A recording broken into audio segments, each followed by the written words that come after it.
What's up, guys? I am out here in a little neighborhood pond in Georgia that is just full of bass. I am paddling the Perception Swifty 9.5, and I'm going to talk a little bit about that boat.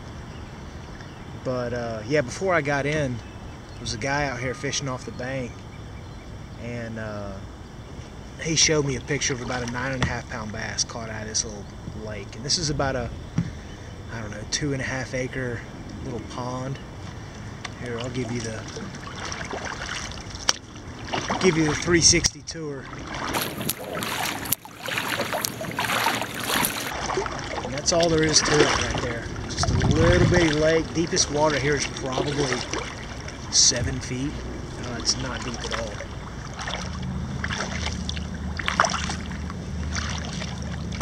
But it's been a clear, partly cloudy day.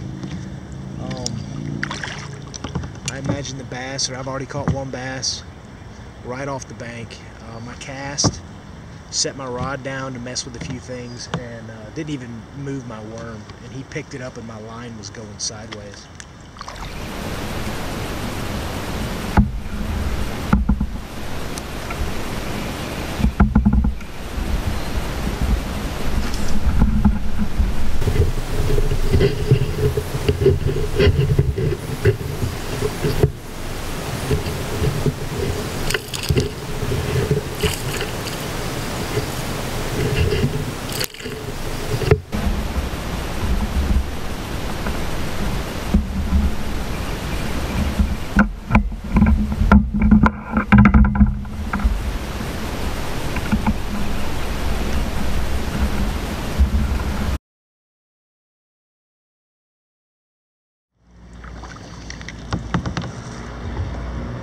So, about this boat, I'm fishing from a Perception Swifty. It's a 9.5 foot kayak, sit inside kayak.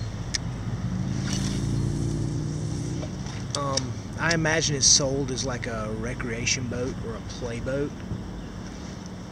I use it as a small water, you know, pond or light river fishing boat. Hit just now. Nope. But brand new, this kayak was probably 450 bucks. You can probably get a lot just like this for around the same price. I've had it for 12 years, long time. And I've made some modifications to it to make it a better kayak fishing boat. But it works great in small, calm water like this little neighborhood pond. Also, what's good about it is it's light. I mean, I can carry this thing around with one hand, no problem. You know, carry it through, you know, a couple hundred yards if I need to. And it's not like the Big Tuna that weighs 80 pounds with nothing on it.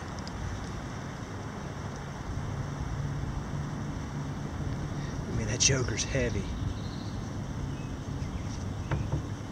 So while the Big Tuna and its stability and its carry capacity and all that is great for big water, long trips, this little cheap Perception Swifty is perfect for small water, small ponds, small rivers. Some of the accessories I've added to this, flush mount rod holders, 2 of them in the back. I've also mounted gear tracks, 2 of them on the front. The camera I'm talking at right now is actually mounted to a gear track. There's a few spots on this kayak where I've got velcro, just industrial strength velcro mounted inside the hull on top of the deck. And basically what all these accessories allow me to do is, you know, stow gear to where it's not in my lap. I've also mounted some footman loops on the front and on the back.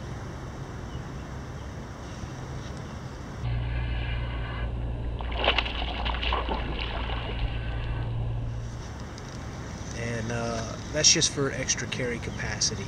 If I've got dry bags or anything like that, I can take some bungee cords and then mount to each footman loop. And I've got straps to strap a dry bag to the deck. So all in all, it's a great kayak. You know, this is definitely a way to get into the sport without having to go, you know, spend a ton of money. You know, spend over $1,000 on a kayak and a paddle and a PDF, and if you don't have fishing rods and fishing gear, that's another probably $300 or $400.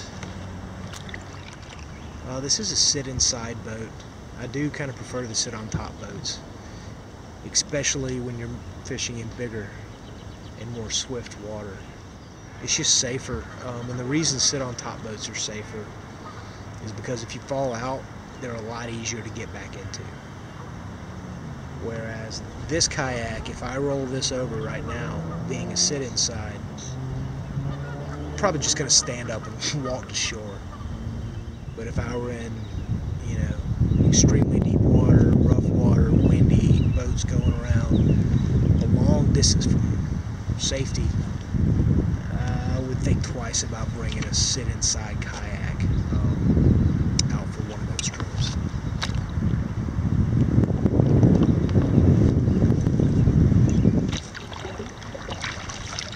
Another great feature of this little Swifty is it's so lightweight, it's super maneuverable.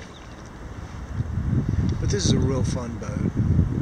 You know, if you've never kayak fished before, or you want to get into the sport, I would definitely recommend just starting off with a used small recreation boat and start fishing, you know, small waters, you know, neighborhood ponds, local lakes, lazy rivers, that sort of thing.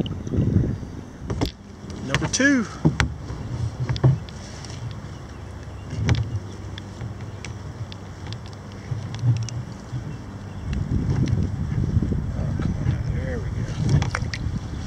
About the same size as the last one. Pretty fish. Lots of energy.